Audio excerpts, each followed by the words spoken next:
All right, Padres D-backs pregame thoughts here. Joe Musgrove, he makes his return.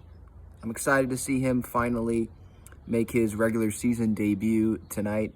Got my Joe Musgrove Stick It To Him Breaking t-shirt on. Expectations for Joe tonight? I think we got to just expect him to have a quality start. Underdog fantasy, the strikeout number, it's like 4.5, so I definitely go higher on that if anyone's going to use Underdog Fantasy tonight and do some picks for this Padres D-backs game. But, strikeout-wise, I'm not too focused on that. For me, it's more just about the simple innings runs. Quality start, that's what I think we should expect. I don't think we should have too high of expectations for Joe coming out first start. I know he does, but I don't think we should expect him to go, 7 innings and 7 innings shutout or anything like that. But just realistic 6 innings, 2 runs, 6 innings, 3 runs. I think that's good. The bullpen, it's in pretty good shape. I know that Garcia was used yesterday, but who knows? He might go on the IL. We don't even know because he exited with the trainer last night. But Nick Martinez, Ryan Weathers, they are moving to the bullpen with Musgrove coming in.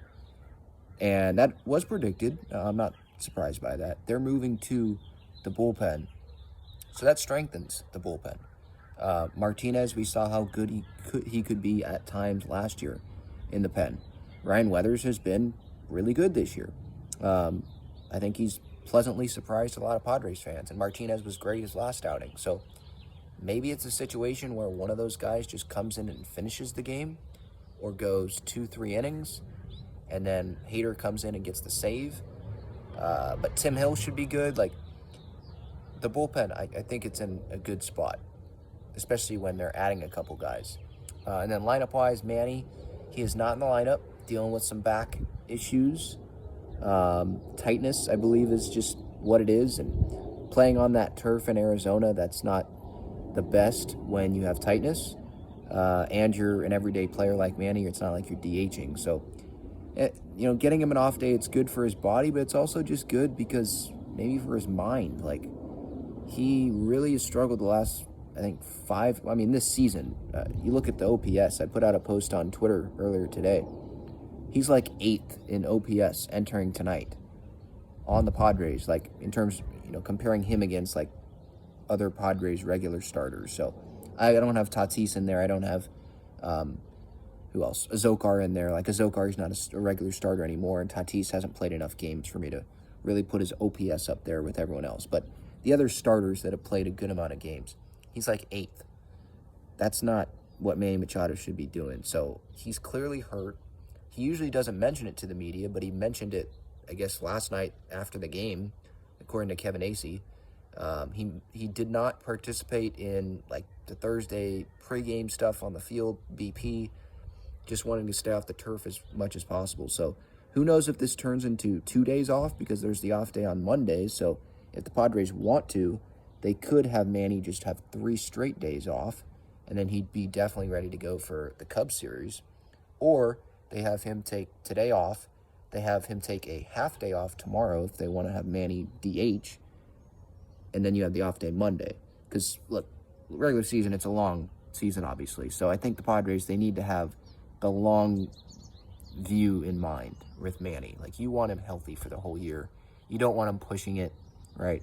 So I'm fine with Manny resting the rest of this series, DHing maybe tomorrow, if that's what the Padres want to do. Just the bottom line of it, the offense just has to step up. Juan Soto has to be better. He's hitting third. Grish is leading off. Tatis is hitting second.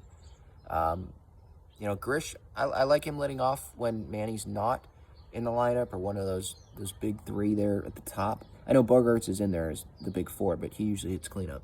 That's why I'm just talking about the big 3 up top, the top 3.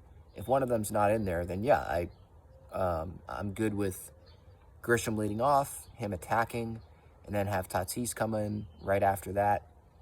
I'm fine with that. Soto, I guess he likes hitting third more, but I don't really care where he's hitting right now. The bottom line is you can't be looking at strike 3 like you did last night.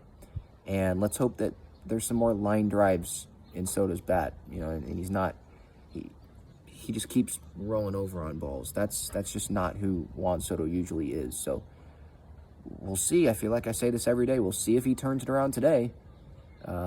Maybe this is the start of his turnaround. We'll see. Carp's in there. He is DHing. Crony's at first. Rudin Odor, he is at second base.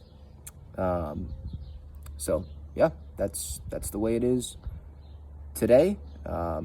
Musgrove on the mound, Merrill Kelly on the mound for the Diamondbacks. Tatis is the only one in the Padres lineup that has, like, good numbers off of Merrill Kelly with a pretty large sample size. The guys that are doing really well off of him, it's like 2-3 at-bats. It's not a huge sample size. Tatis is hitting well over 300 in double-digit at-bats against Merrill Kelly. So maybe this is the day that Tatis has his first home run of the year. Yesterday he had his first hit. Maybe today is his first home run. We'll see. Post-game thoughts after the game. Padres, D-backs tonight. Earlier start a little bit after 5 o'clock.